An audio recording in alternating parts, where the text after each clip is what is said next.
I wonder like what the research is on this. I feel that I read less now because of social media. Like on my free time I spend scrolling, unfortunately. But I really love reading.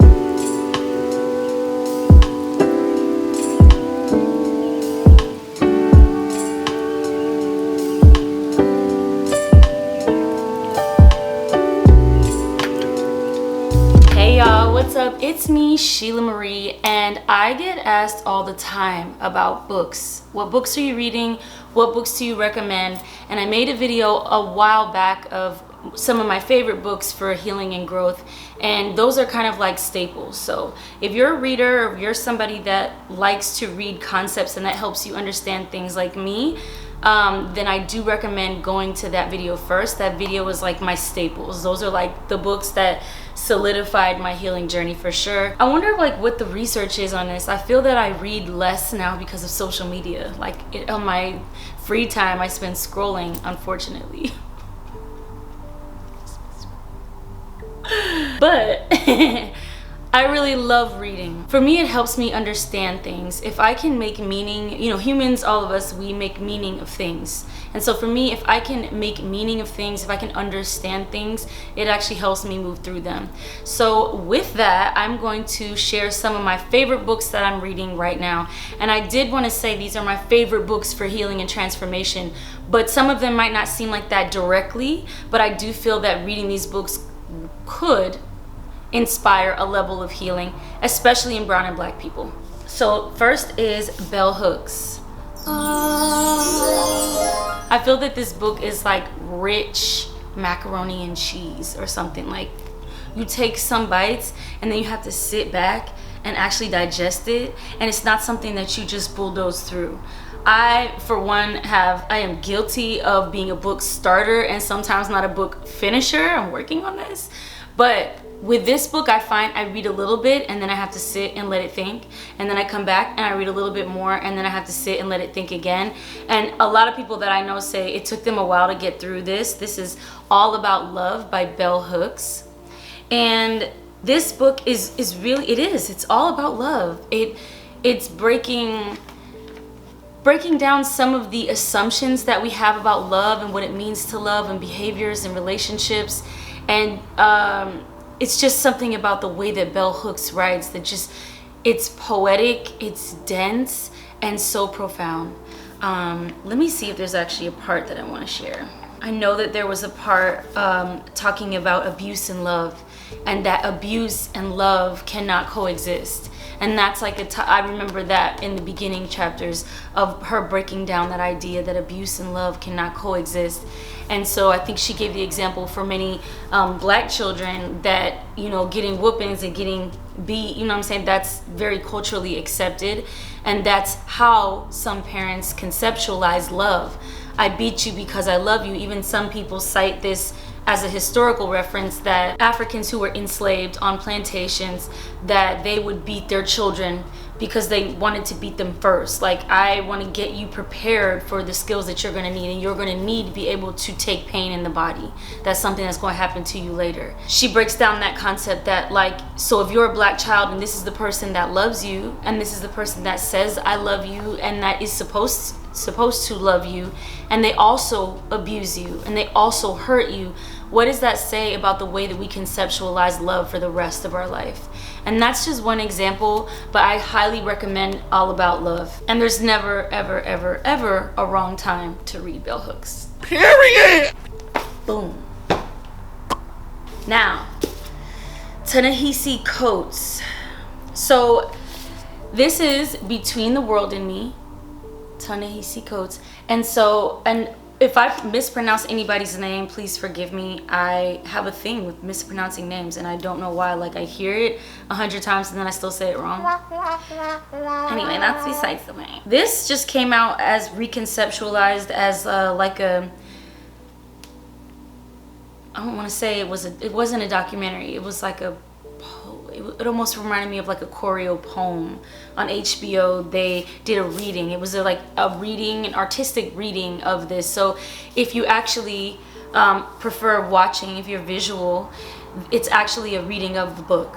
They read the book, but it's like layered on images, and they have famous performers and activists and artists reading the text. It's really beautiful, and that is on HBO by the same name. So I did not finish this book, but I started it, and it's a letter from the author to his 15-year-old son, and it is explaining that black and white folks in America generally have two different worlds, and there's it's like between the world and me. It's like it's exploring that gap between this world and that world, and also knowing, again, almost similar to the concepts I was talking about in All About Love, but preparing his son for the world that he might embody.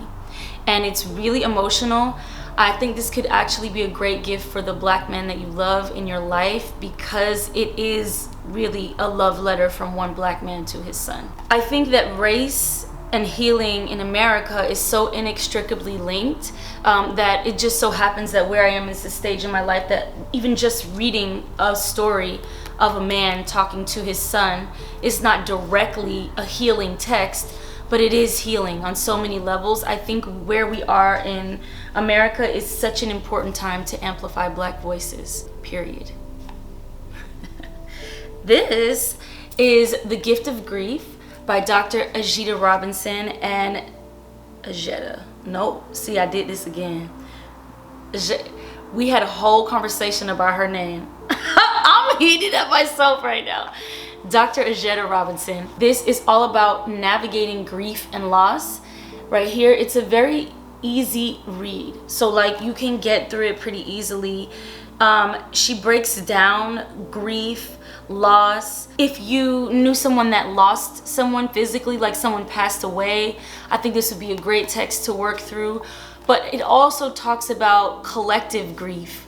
You know, like the kind of grief that was experienced after Kobe Bryant passed away, or the kind of grief that we experienced as a nation, as a world, as a collective, when we lost a lot of our ways of life when the pandemic first hit. So I think it's just such a powerful book to read, because it's not if you're going to experience grief or loss, it's when. Grief and loss are a natural part of life. And so having the skills and tools to navigate that part of life, if you have that, it really affects you full stop. Like you learn how to understand loss and grief in those big ways. Like, you know, death is just one way. It seems like one of maybe the most dramatic ways that we experience grief and loss, but we experience grief and loss in a variety of ways all the time. Like when you have a breakup, when you move, you know, your favorite restaurant gets shut down, like all of those things. Like my friends living in LA right now are wading through grief and loss with all the shutdowns, and then companies are closing, etc. So I think that this is a very, very valuable book to read into. This next one has been recommended to me so many times, I finally said I need to do it. Medical Apartheid: The Dark History of Medical Experimentation on Black Americans from Colonial Times to Present. And this is by Harriet A. Washington. Now, I'm gonna be honest, the real reason that I haven't, this is like, I'm sure you probably need to read this a few times. So I know a little bit about this book. I also looked into Dr. Joy DeGruy's research on post-traumatic slave syndrome. And in this type of research that is specifically about trauma on black bodies, it's hard for me to get through sometimes, because I'm an empath, so I start to feel, and I just get overwhelmed with the brutality of it. So I do want to say that this is the shadow side. This book is really exploring the shadow side of the medical industry and really our country, and how we just bury these things that we don't want to look at. For example, when I lived in Brooklyn, I used to love going to the African burial ground. And the African burial ground, cute story, is in the 80s, they were building a Dwayne Reed building, like a huge building. And in digging up the ground to get the foundation right for this big building that was going to be built, they discovered skeletons of African slaves, because at that time slaves couldn't be buried within city limits. So all of the slave bodies were pushed outside of the city to be buried. A small grassy plaza surrounded by large federal buildings of the thousands of people that were buried just north of what was then New Amsterdam and later New York City. This particular space has been set aside. Under the buildings that surround us is a much larger burial field for men, women, and children who were enslaved in early New York. And so Wall Street literally built over the bodies of slaves, on top of them, not figuratively, literally. There was African burial ground, and the rest of Wall Street sits on top of the bodies and the skeletons of these slaves, African slaves. And so they wanted to just keep going. They wanted to act like they didn't see the remains and just keep going. But a journalist found out about it and released it, and so they had to stop the building of Wall Street right there in that building and create what's the monument now. There's a monument there, and there's a museum that you can go to, and it talks about all of the history in that context of what I just talked about. So what that makes me think of is this, and the inclination that this country has to literally build over the shadow, you know, literally cover and just deep down, just push it down, all of the horrors that this country is built on top of. And the medical industry is no different. The system of white supremacy is embedded in every institution. So why would the medical institution be exempt from that?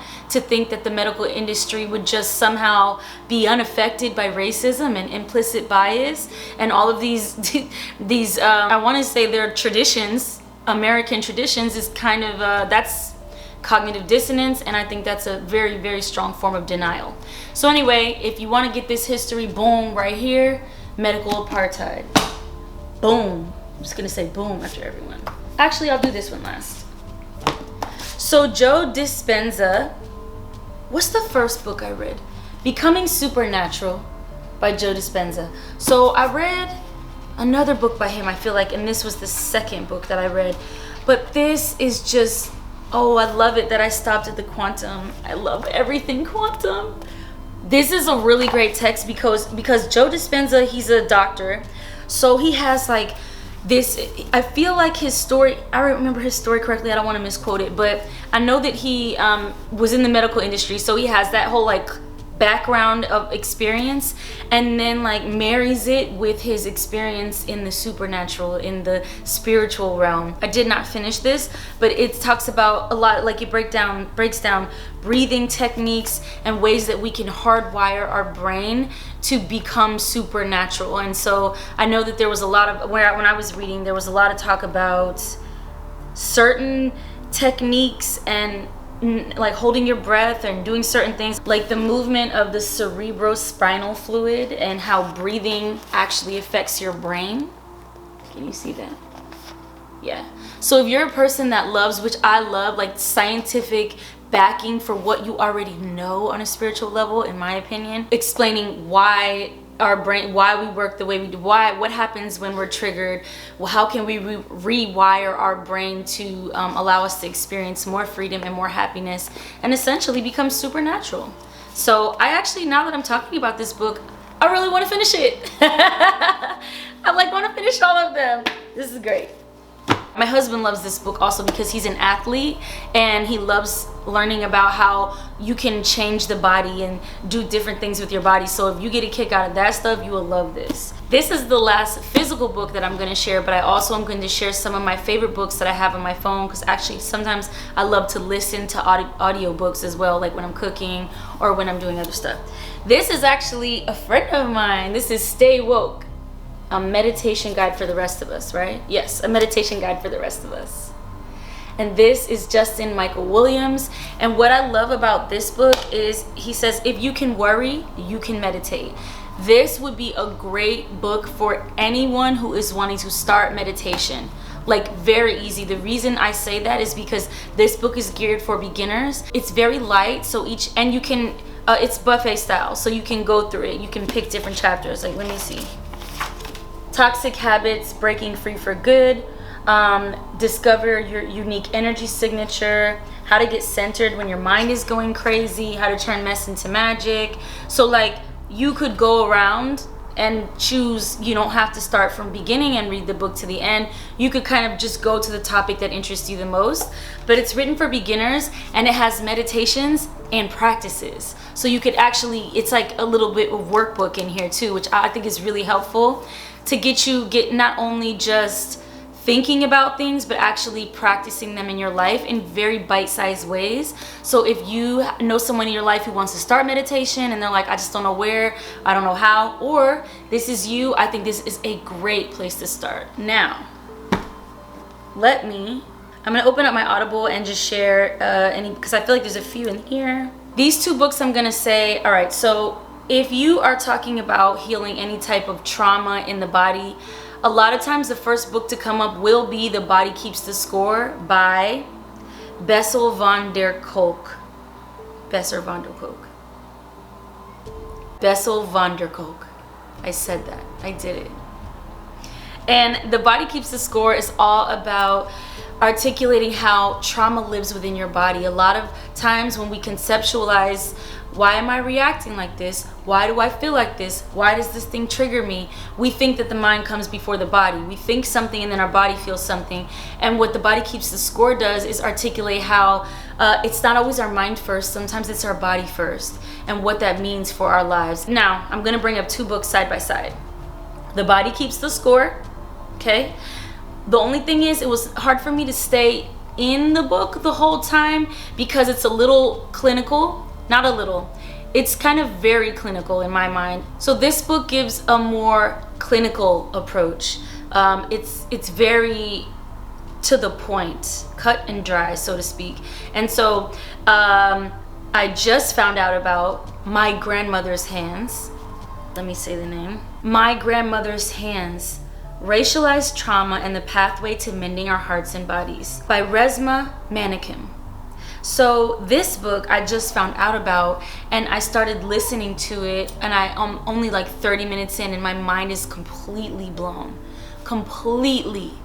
Resmaa Manekem is breaking down this concept of white-bodied supremacy, and that race and that type of trauma and white supremacy don't live in our minds only, they live in our bodies. And if we're going to talk about healing, we can't leave our body out of the picture and just think we're going to think through this, do workshops through this, talk through this, go to therapy through this, and that there's a whole level of healing that needs to happen around racial trauma that lives in the bodies of all of us, not just Black folks. And so what does it mean for us to move forward with that type of trauma trapped in our bodies? And white-bodied supremacy is such a rich term to me, and I never even thought about it in that way, because whiteness as a concept is hard to grasp. We don't know what it means. White supremacy, people just say, oh, is it like Nazis or whatever? It is the idea that white-bodied supremacy is your body has more privilege than other bodies because whiteness is the standard and everything else is a deviation of that. You have an actress, and then you have a Black actress, and then you have an Indian actress, right? But whiteness is the standard, and everything else is not only seen as a deviation, but almost as a defect of the standard. White bodies are the standard, white performance is the standard, and everything else is a deviation from that. So white-bodied supremacy would mean that that supremacy, that whiteness lives in your body. And for us to really, if we're trying to move forward towards anti-racism, we have to work through it, healing our body. And so I just started. I cannot wait to get through it. Now, that is it for now. I hope you enjoyed my little book haul. And happy reading and happy healing.